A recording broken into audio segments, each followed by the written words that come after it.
It's the battle of the sequels to the prequels, two movies that many say are the worst in their respective franchises. Star Wars Episode 2 Attack the Clones versus Fantastic Beasts The Crimes of Grindelwald. On a side note, there is an extended cut of Crimes of Grindelwald that is only available in digital copy. So if you thought you could see it with your physical disc, then too bad, because Warner Bros. Thought it would be fun to throw extra steps in there.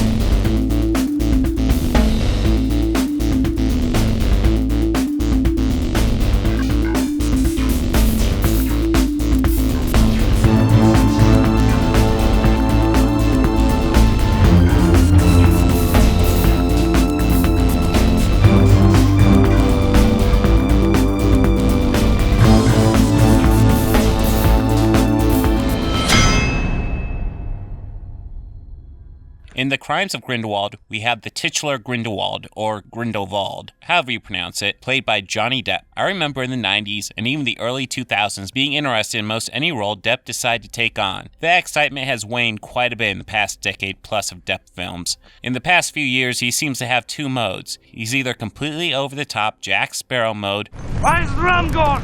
That signal is over 1,000 feet high.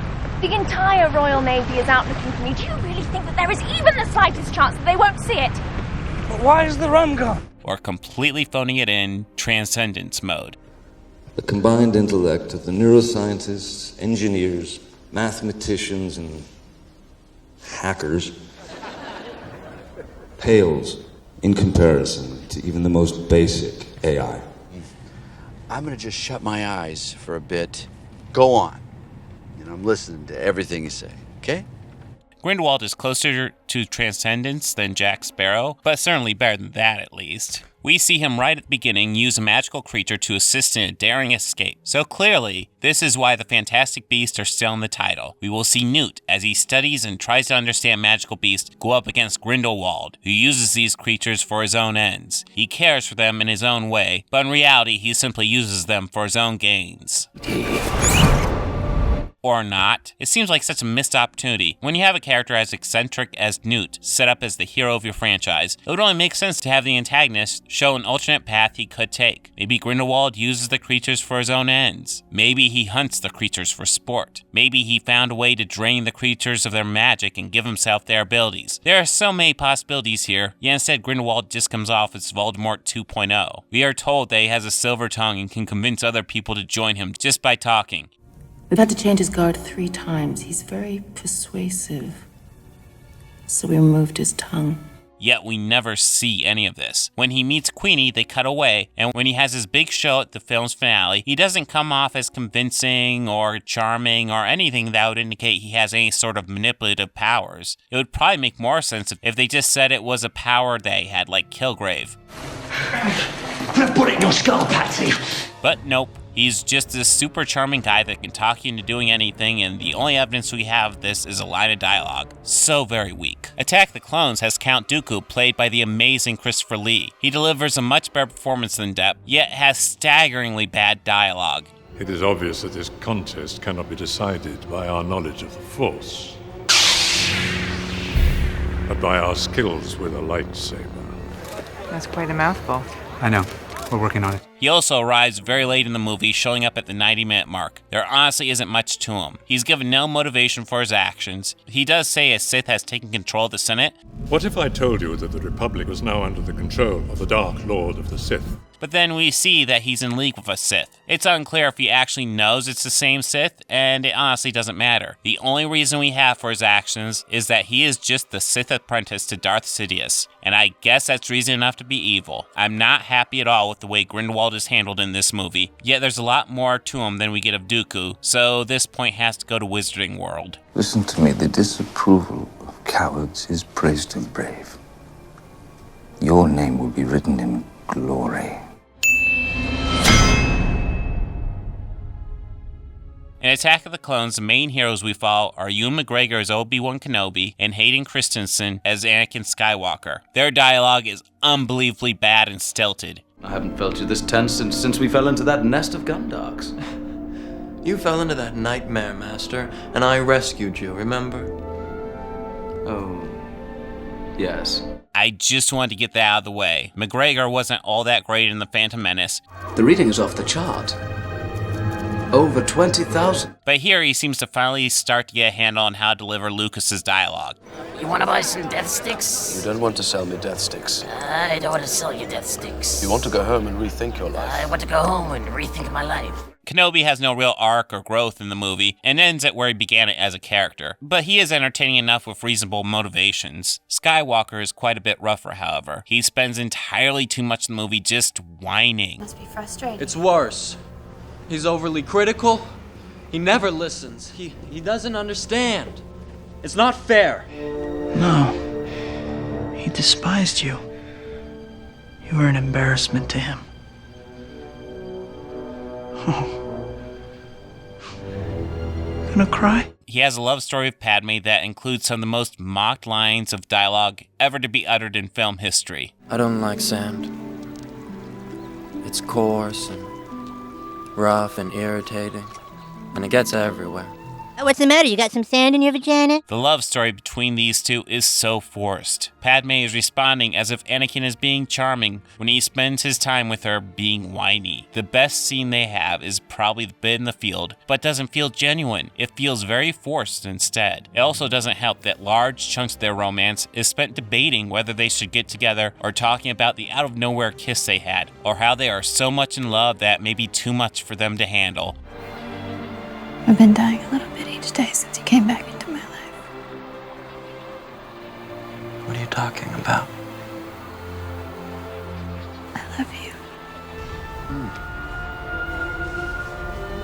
It's so over the top and forceful. Crimes of Grindelwald has Eddie Redmayne as Newt Scamander. What's awesome about Newt is how awkward he is. He is completely out of his depth with most interactions.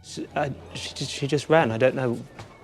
So you chase after her. But put him with a big scary magical creature and suddenly he's in the zone. He knows exactly how to handle them, and even if he doesn't, he has enough experience with other creatures to figure out something. He isn't a traditional hero at all, and that's what works great about him. He even has trouble looking Tina in the eyes when he's talking to her. Here's a fun fact: if you like someone, probably a good idea to look them in the eyes when you talk to them. But of course, this isn't his strong suit. If this were Obi-Wan against Newt, we might have competition, though I would give an edge to Newt since he does have an arc, having to go from a guy who just wants to be on the sidelines to a guy who's definitely against Grindelwald. The time is coming when everyone is gonna have to pick a side, even you.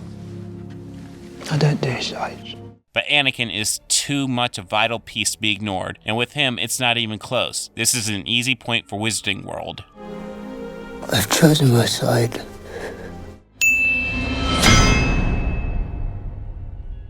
The Crimes of Grindelwald has Catherine Waterston as Tina Goldstein, Dan Fogler as Jacob Kowalski, Alison Sudell as Queenie Goldstein, Zoe Kravitz as Lita Lestrange, Ezra Miller as Credence Barebone, William Nadilam as Yusuf Kama, Patrick Swayze as Dalton, Callum Turner as Theseus Scamander, Claudia Kim as Nagini, and Jude Law as Albus Dumbledore. There's a lot of problems with the supporting cast in Grindelwald. Characters like Queenie and Nagini play into the themes, but are underused in Nagini's case and misused in Queenie's case. Yusuf Kama is a character that exists largely to fill time and try to convince Credence that he's Corvus Lestrange, which is just a red herring. It would be easy to cut him out entirely and just think of another simpler and more natural way to push the red herring. We spend a lot of time with Lita, and it would have been more powerful if her hero sacrifice didn't end up being useless. The movie seems to build it like this big moment, but she does almost nothing and is killed for her efforts. Past that, the rest of the supporting cast works really well in this movie. Just the weak ones really weigh it down. In Attack the Clones, we have Natalie Portman as Padme, Ian McDiarmid as Palpatine, Frank Oz as Yoda, Samuel Jackson as Mace Windu, Temuera Morrison as Jango Fett, Jay Laga'aia as Captain Typho, and Ahmed Best as Jar Jar Binks. It's also worth noting that Rose Byrne and Joel Edgerton have minor roles here before they were famous, and Jimmy Smits, Anthony Daniels, and Kenny Baker have minor but noteworthy roles as well. Everyone of the cast does a solid job, or as good a job as you can expect. The dialogue they are given suffers the same fate of everyone else's, and they have a lot less opportunity to work around it. The ones that work the best with it are the more experienced actors like McDiarmid and Oz. Perhaps someone you're familiar with. An old friend, like Master Kenobi. Jackson and Morrison do fairly well too. I'm just a simple man trying to make my way in the universe. Best actually does a fantastic job with possibly the most thankless role in all film history. Jar Jar is a giant stain upon the entire Star Wars franchise, but none of that blame goes to Best, who gave his all in a terribly conceived and written character. Star Wars makes better use of its characters, but Grindelwald has much better and more interesting characters. There's potential, even though a lot are misused. It's close, but this point goes to Wizarding World for not having Jar Jar. Peter, I know how painful the rumors about your brother Corvus must be for you. Pain don't hurt.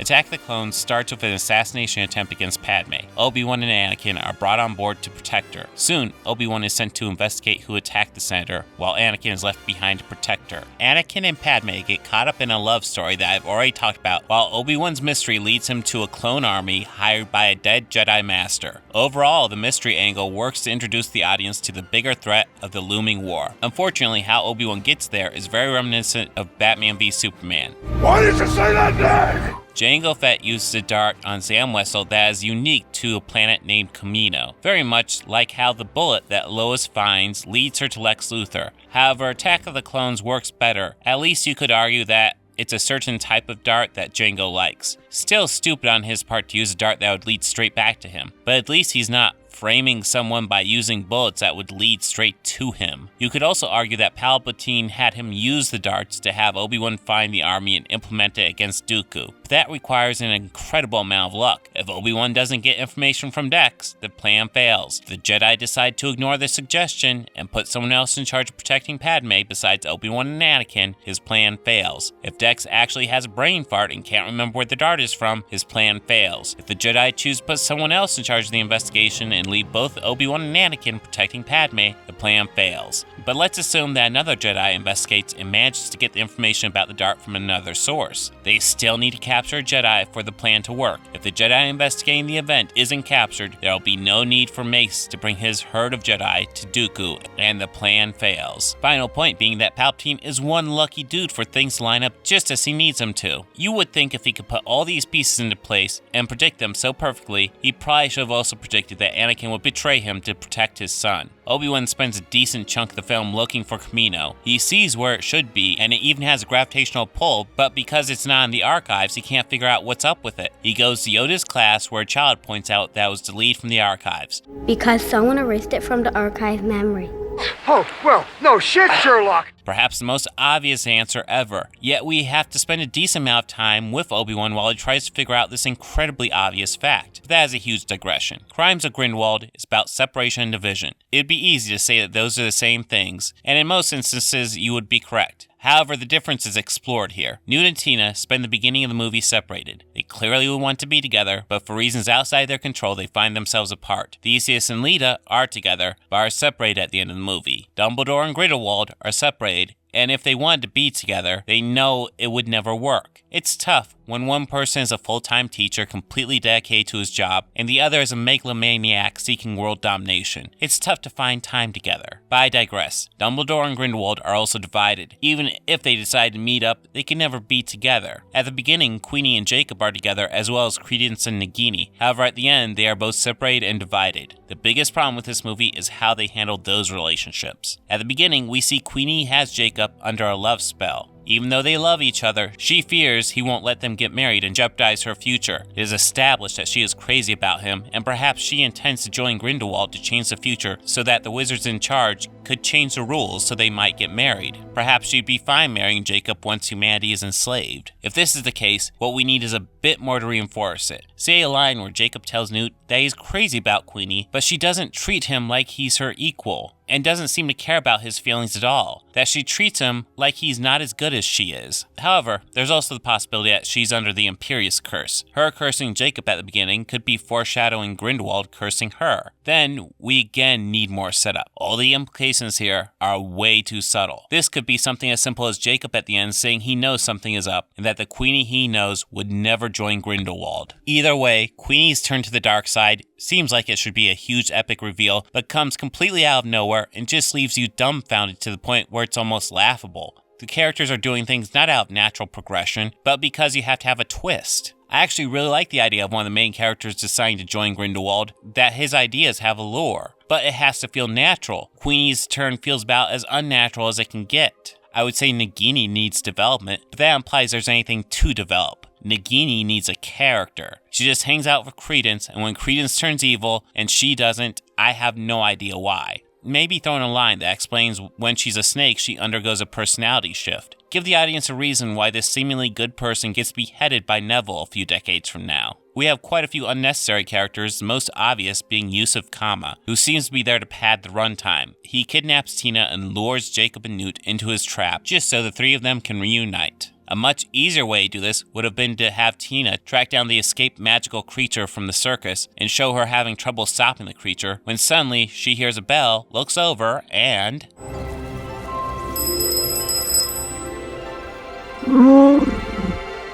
The only other real contribution his character brings is in the form of a red herring to Credence's identity. Surely there's another way to do that, and with the extra time you could do something with Nagini. Then there's the idiocy of the misprinted news article that says Newt is engaged to Lita. Newt Scamander with fiancée Lita Lestrange. Brother Theseus, an unknown woman.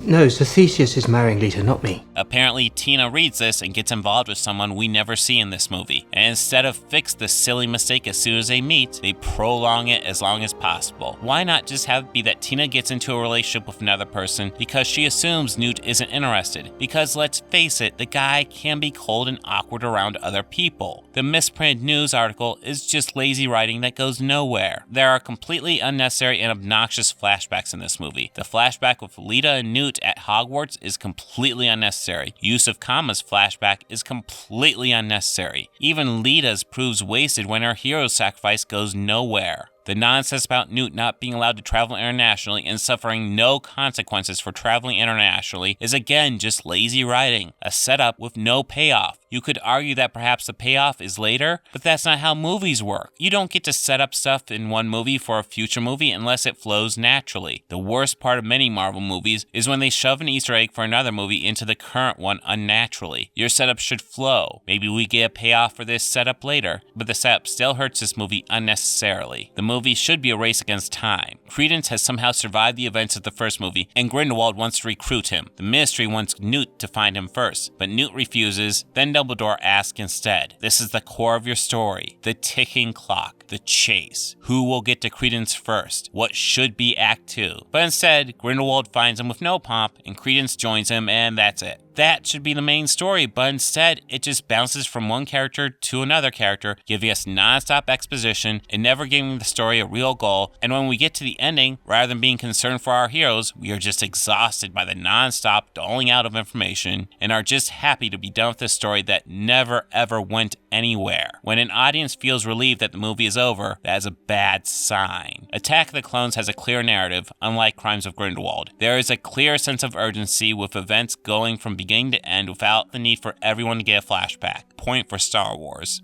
You call this a diplomatic solution? No, I call it aggressive negotiations. It might be a bit unfair to judge Crimes of Grindelwald based on action, since while it is certainly a franchise with action, it is far more an adventure story. Unfortunately, the sense of adventure is incredibly stifled here. Attack of the Clones has some of the most memorable action in the franchise. You could argue that the most memorable action scene between Yoda and Dooku does a disservice to Yoda. He was seen as a Jedi Master so powerful he wouldn't need a lightsaber, and his hopping around seems incredibly inefficient. Hopefully his species exhausts a lot slower than normal. Battle in the arena is fairly cool, as well as the chase in Coruscant and the little fight between Jango and Obi-Wan. The movie has a large array of very diverse locations. I know they're really blue screens, which I'll get to later, but they give each action scene its own color and feel. This is an easy point, though maybe a bit unfair, for Star Wars. Fought well you have, my old Padawan. This is just the beginning. Attack the Clones has a John Williams score, and he is just as strong here as ever.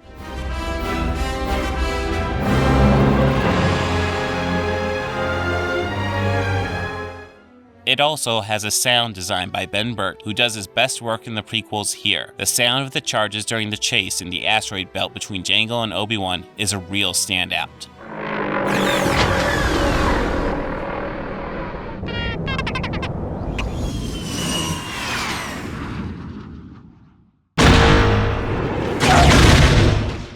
Crimes of Grindelwald has a fantastic score by James Newton Howard. It has a huge amount of range and some incredibly solid work in the sound design department.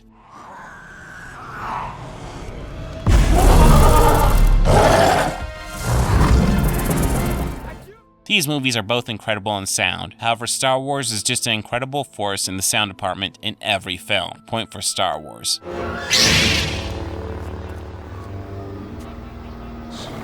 This party's over.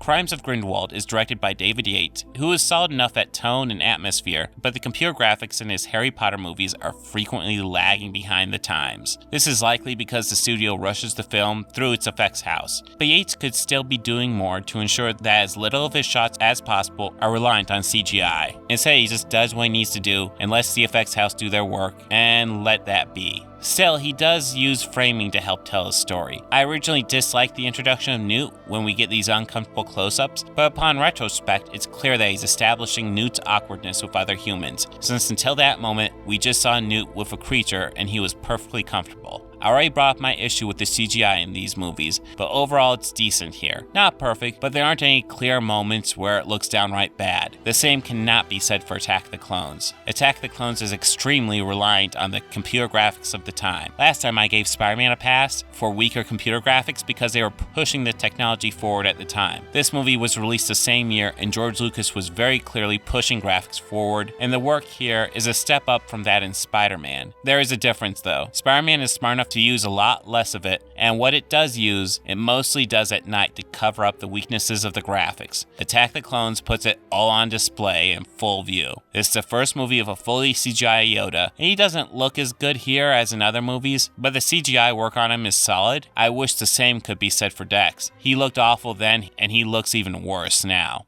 Outside of Dex, honestly the CGI could have aged a lot worse. It wouldn't work today, but at the time it's impressive. What I am less impressed with is the shot composition. Sure, some shots are awesome, especially the bit where Anakin and Dooku fight, and we see the colors of the lightsabers dance across their faces, showing us that Anakin very much has a dark side to him. Mostly though, we just get people standing around in what is clearly fake environments, walking and talking. Even environments that would be easy to build are computer generated for no clear reason. The dated visuals really hit clones hard here, and while nothing special, the visuals in Grindelwald do the job. This is a point for Wizarding World.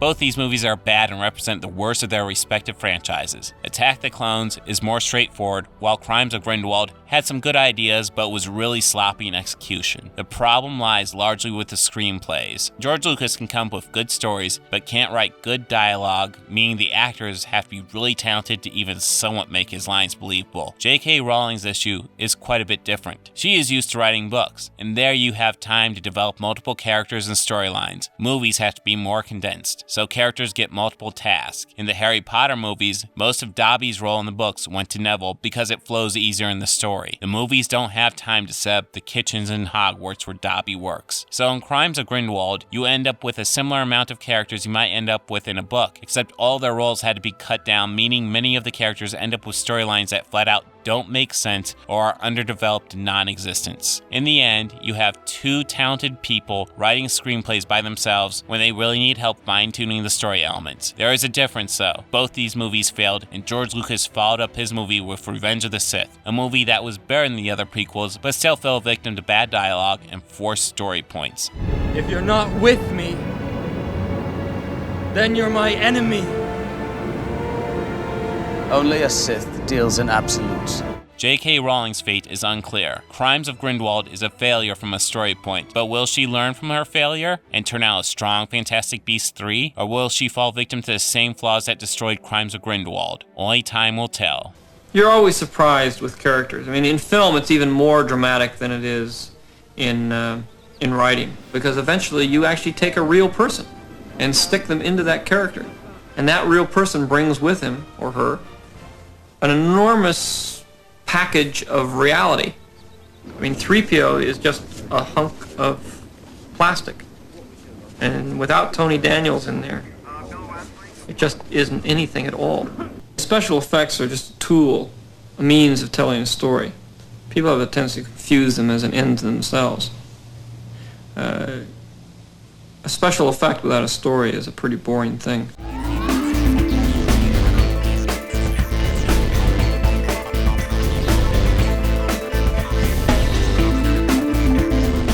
Hey, if you like this video, please make sure to hit that like button and go ahead and subscribe. That helps me out a lot. And if you really love this video, consider visiting my Patreon page.